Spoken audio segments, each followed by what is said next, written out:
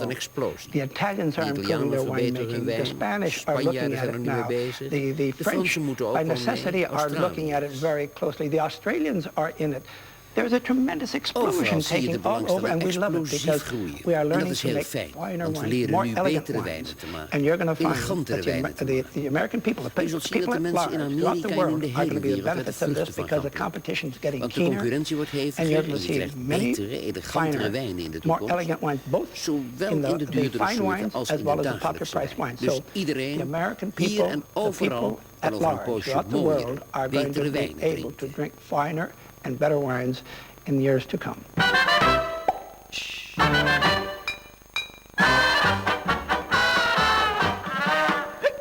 Clink, clink, another drink. Plenty in the cellar when it's gone.